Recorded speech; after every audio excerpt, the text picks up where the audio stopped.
Hi guys, magandang gabi sa inyong lahat. Ayan nga guys, itong aking bahay kubo ay papalinisan ko muna. Ayan nga, at nandami na nandamo.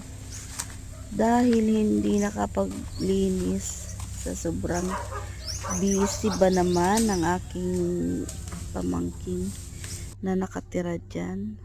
Ayan. Ayan na nga, nagamasa ng kabila. At ayan, malinis-linis na ng konti. Yan na po yung harap ngayon sa ngayon. Yan na yung aking pininturahan na sahig dati.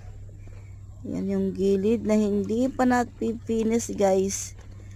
Hindi na natapos-tapos yung aking bahay kubo na yan. Ayan guys. Ako lang naman dyan guys sa lote na yan. Ako lang diyang mag-isa dyan sa lote hanggang doon sa dulo doon. At saka yung palang aking kapatid na may kubo doon sa dulo na sa harap. At yan na yung aking loob guys. Wala man nadagdag kasi wala man ako dyan. Ayan. Inayos na yung aking kortina na luma.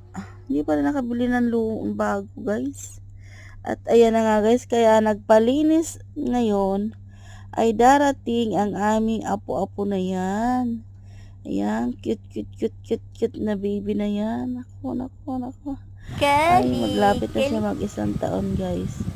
At yan siya mag-birthday sa aking kubo.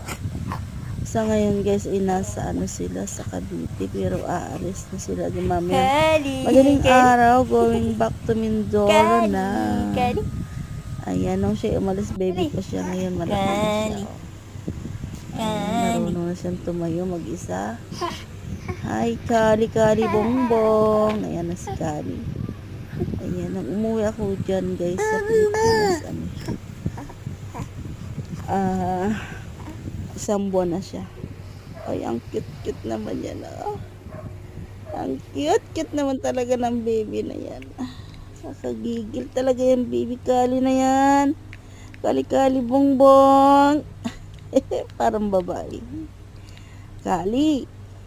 Rabian Kali Hida Cruz. Ayan si Kali Bongbong. Bye-bye. Welcome home, Kali.